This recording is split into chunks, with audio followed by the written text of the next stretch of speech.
Again, good morning, friends. Good morning. Welcome. We are so glad that you are here on this beautiful Sabbath day. Welcome again as we gather with our Jewish friends and neighbors celebrating this festival called Hanukkah.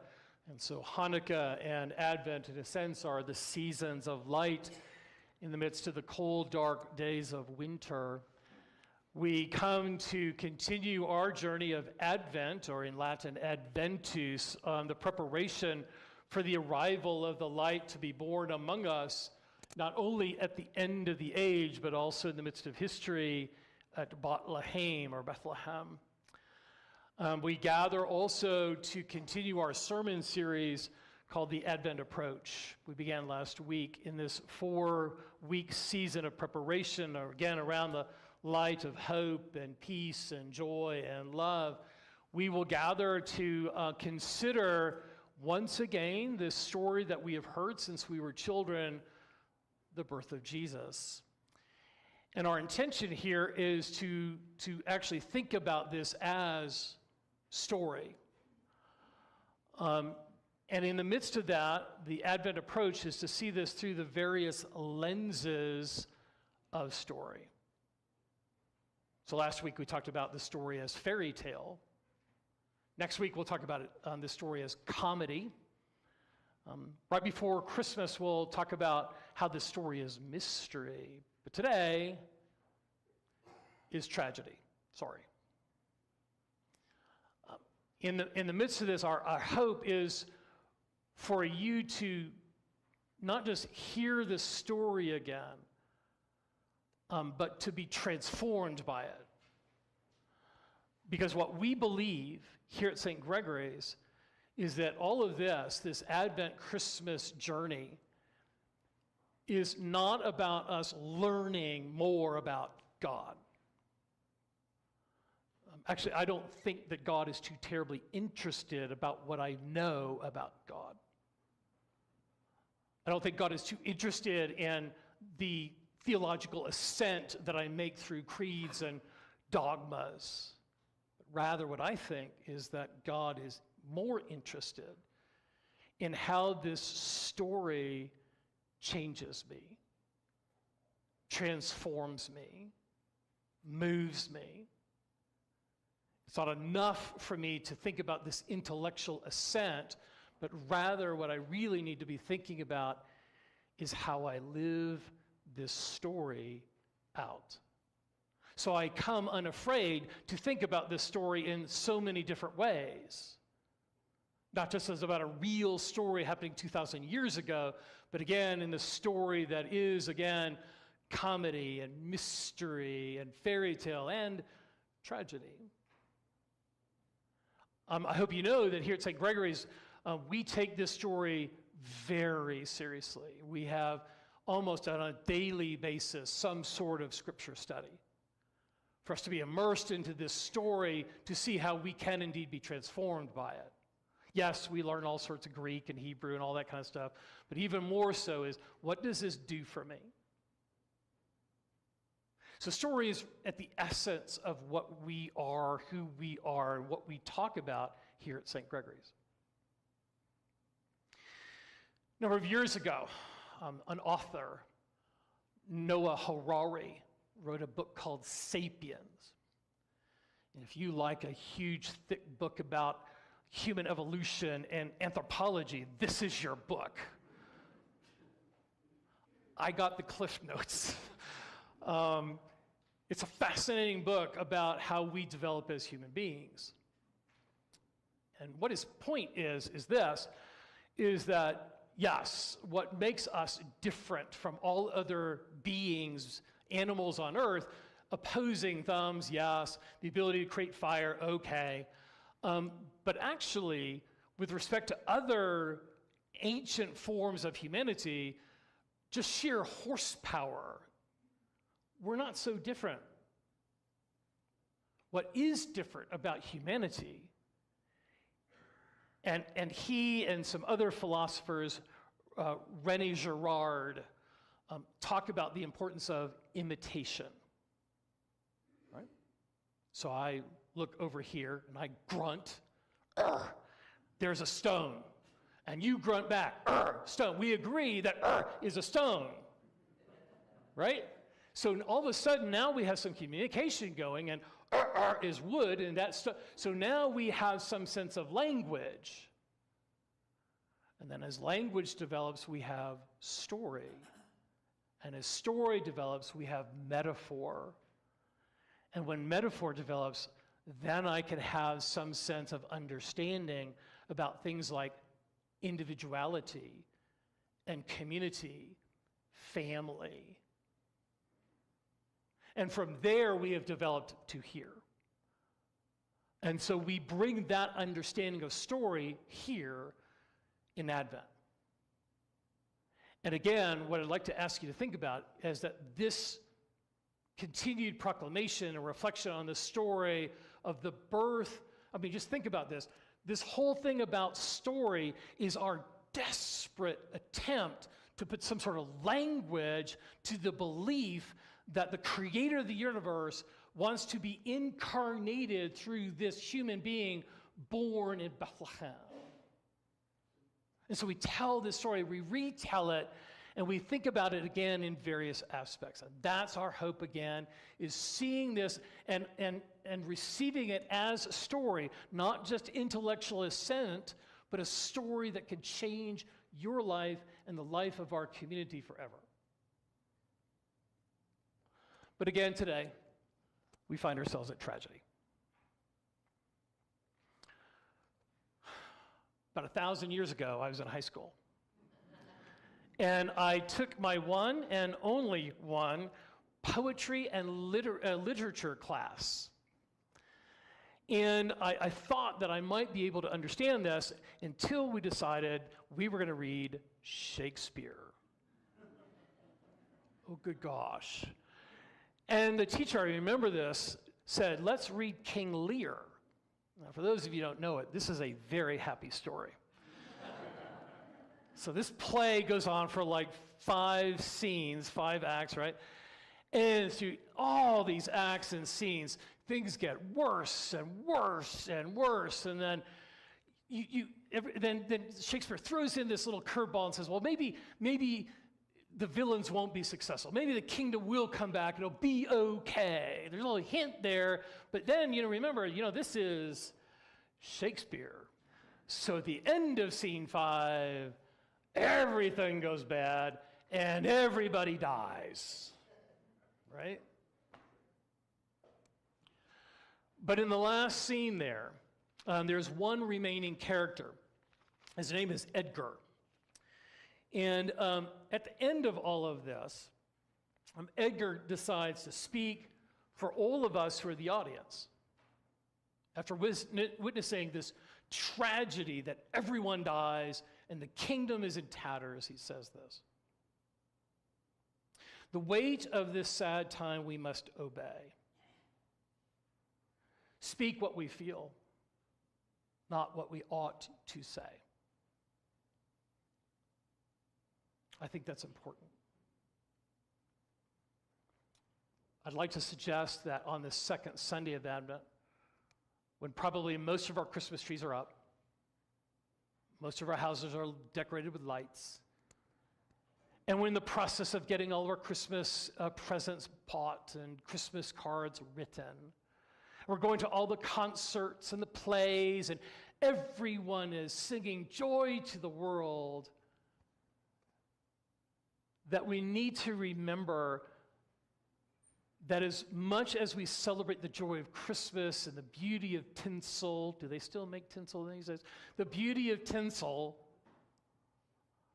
that we have to give voice and space to the reality that for some of us, this season can feel tragic. Now hear me. A bunch of years ago, an extended family member of mine gave me a Christmas present. It is called yard art. For those of you who are unaware, there are people who get rakes and shovels and all sorts of yard equipment, and they meld them and weld them together to make little critters, birds and bears and stuff. It was tragic. much tragedy. All right. But seriously, how many of us come in today in the midst of all the jingle bells and the Rudolph the Red-Nosed Reindeer and all that kind of stuff? This will be the first Christmas without somebody around the Christmas tree. There'll be a stocking missing. How many of us are already trying to figure out, how am I going to afford all of this? And the bills are going to start coming January 1st that I put on my credit card. How many of us come and we are battling illness or disease, or we are grieving and hurting, and we're supposed to sing joyfully to the Lord? Everyone seems so happy,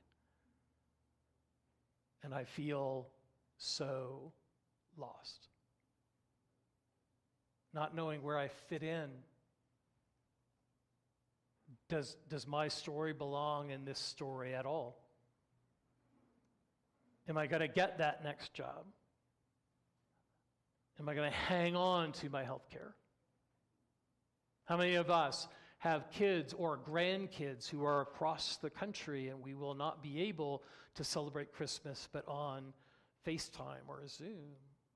And that is tragic. And so I want us to be honest about all of this, because what I think is that this Christmas story can hold all of that together. And I think we can make sense out of this. And we can see characters in this story that share some of our sense of sadness or grief, or how many times have we heard Elvis sing the Blue Christmas thing, and we can really, although it's kind of a strange song, but we can really resonate with it, right? And we feel blue and we feel hurting. And I want you to hear me say, this is really important.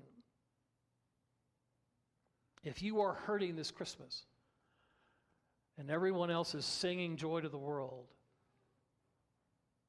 there is nothing wrong with you. You are not malfunctioning. Your emotions are being honest with you about you being honest with your story. And that's holy. Doesn't make it fun, but it makes it real. And I want you to know that that story of hurt or pain or wonderment or frustration or despair, whatever that you may be feeling, that story is welcome here in Bethlehem. Think about it. Tragedy is just baked into this story. Take Joseph. Joseph hears from an angel. Take Mary as your bride, and you will have a son. And so they go to Bethlehem for the census. And they find out that Herod is murdering all sorts of kids, and they flee to a foreign land called Egypt. Probably knowing all the time that he will probably not live to see the day that his son matures as a young man. And inevitably, Jesus will grow up without a dad.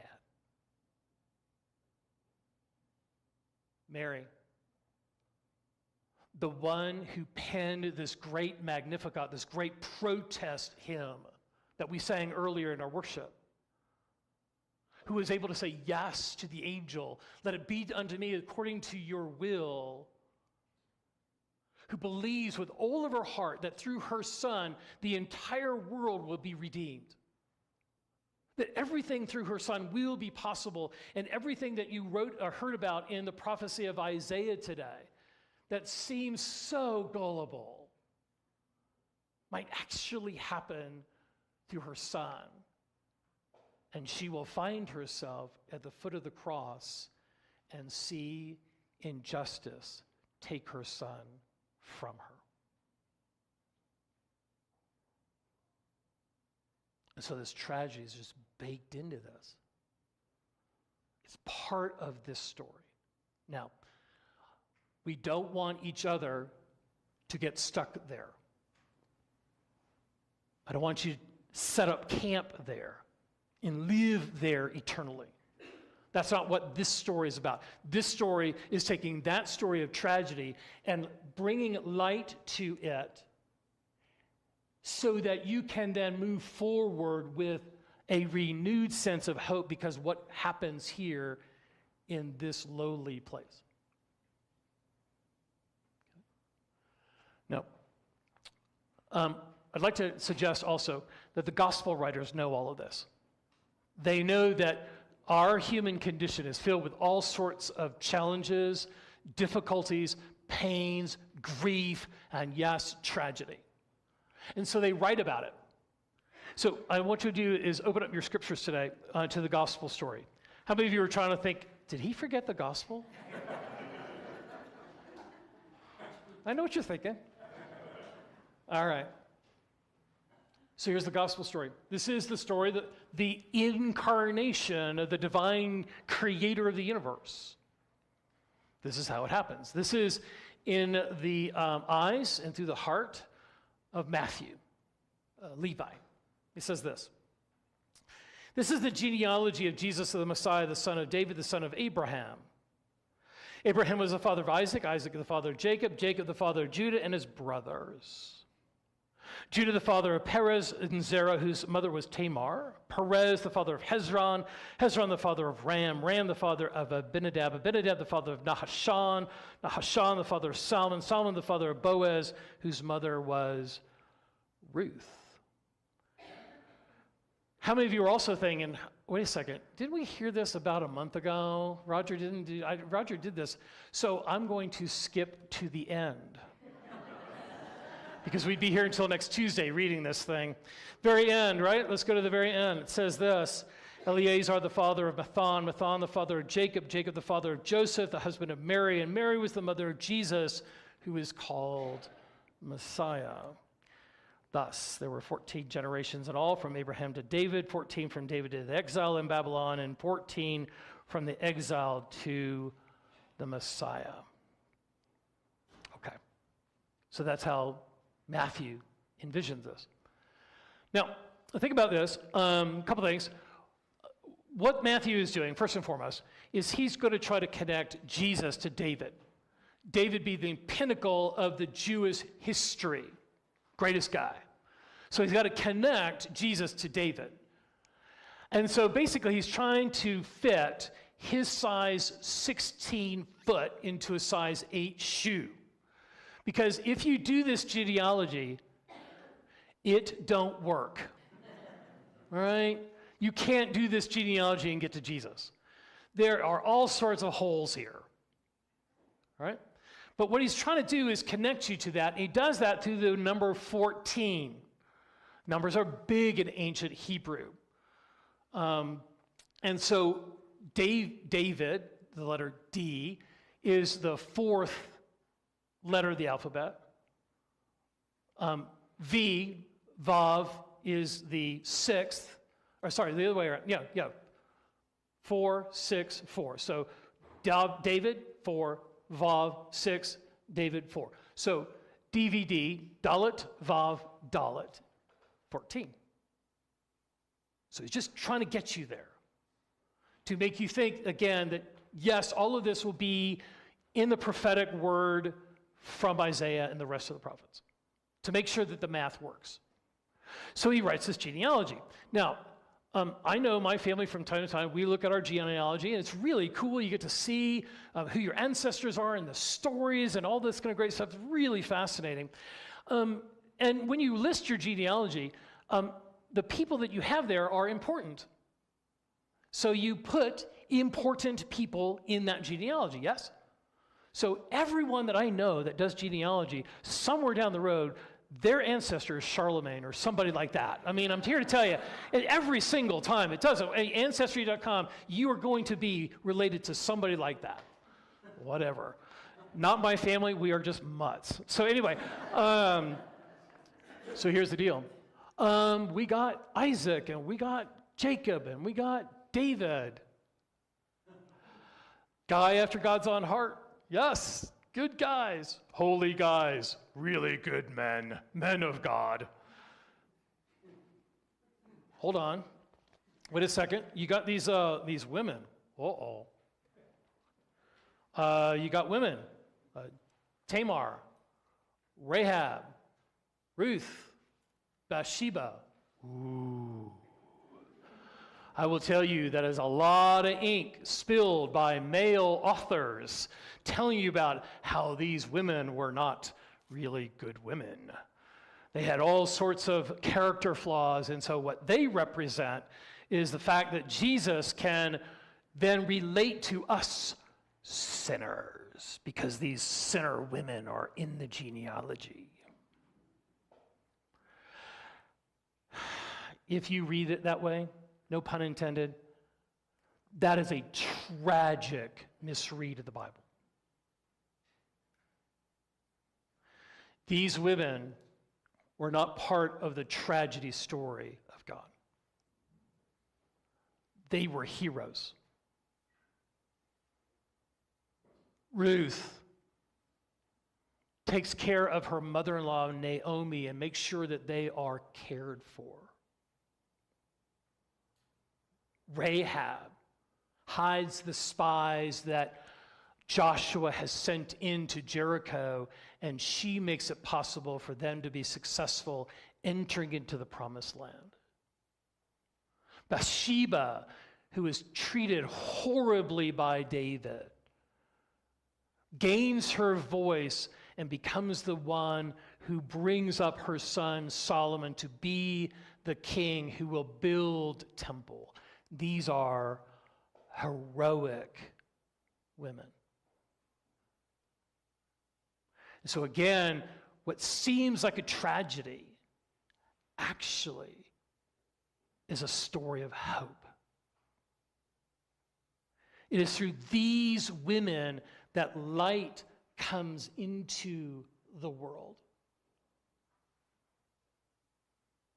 Their story is illuminated by God, so their story can illuminate the paths of other folks, and we can find our way to Bethlehem. So I know that some of us, when we come into the room today, I'm supposed to sing joyfully. I want to watch Rudolph. I want to see all the great Christmas shows. I want to feel happy. It's almost in our face all the time, but I just can't get there.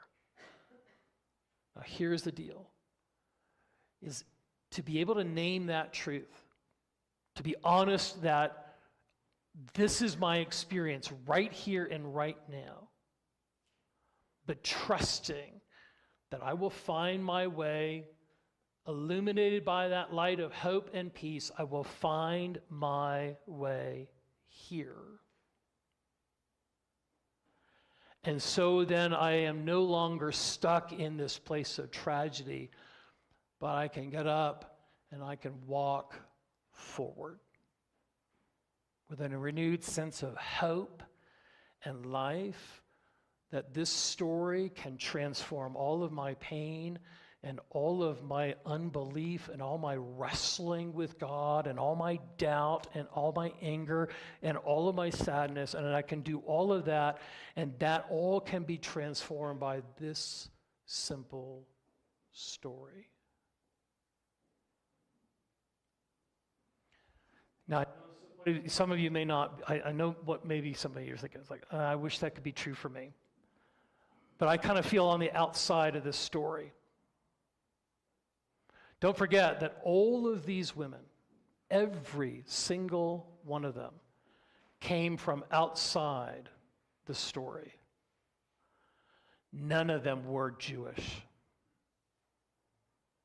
All of them were strangers and foreigners. All of them believed that somehow they had been forgotten